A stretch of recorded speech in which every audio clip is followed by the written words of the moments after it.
My question is still, was the city council permitted to require the developer to give these residents enough money to buy a replacement mobile home?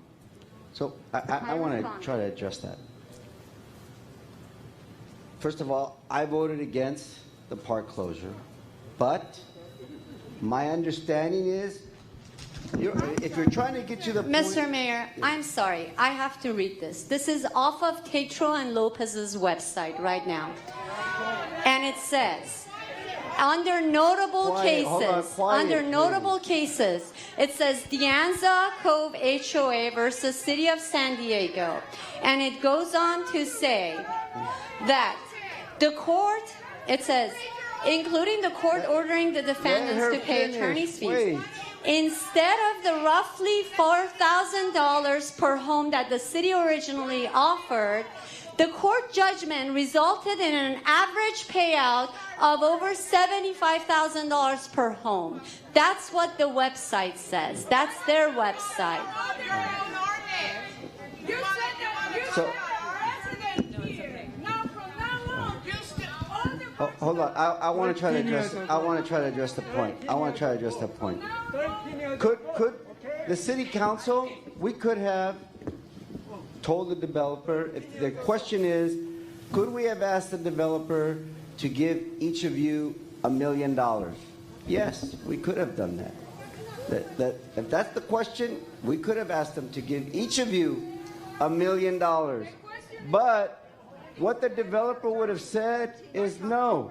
State law, as clearly states, it shall not exceed the relocation cost. That's what state law is.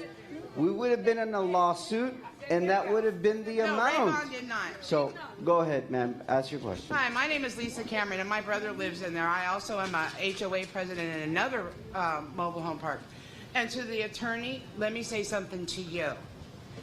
In the second meeting, you stood in front of a lot more people than this and said, under no circumstances, let Fairings appraiser appraise your home.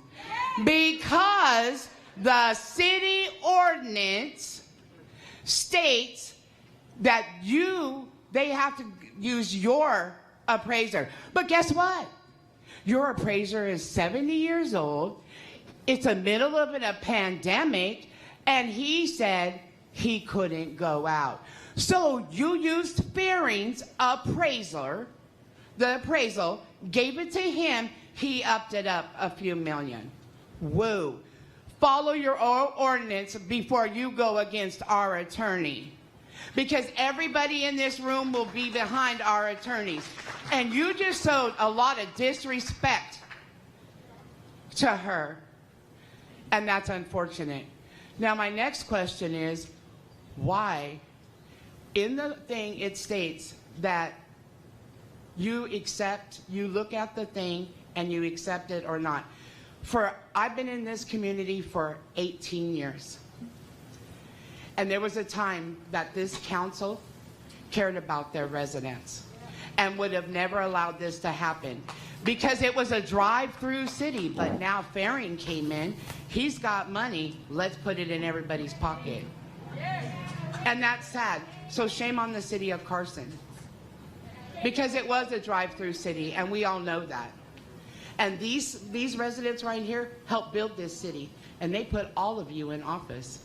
And now you're telling them, hey, you're too old, you gotta go. You're seniors, you gotta go. We need young, we need money. And that's fair. And the young don't have money either. And they can't afford $2,000 at the Faring homes for 500 feet. That's not, and these people, they didn't want to originally move, but they're willing to work, but they want fair value market. And, if you guys are going to do this, that's fine. But I'm sorry, I'm a firm believer that all of you up there have more power than y'all think. Well, or but you don't want to enforce it. You could have told Faring, no, we're not going to do that. And second of all, did you, Mr. Mayor, Did you know that when it went to the Planning Commission, that packet, which was about this thick, went 3 days before the Planning Committee meeting? How do you expect that a planning committee is going to go over all that information in 3 days? And then in the 6-hour meeting that they had, they still didn't know. And they can tell you that because one of them told me that.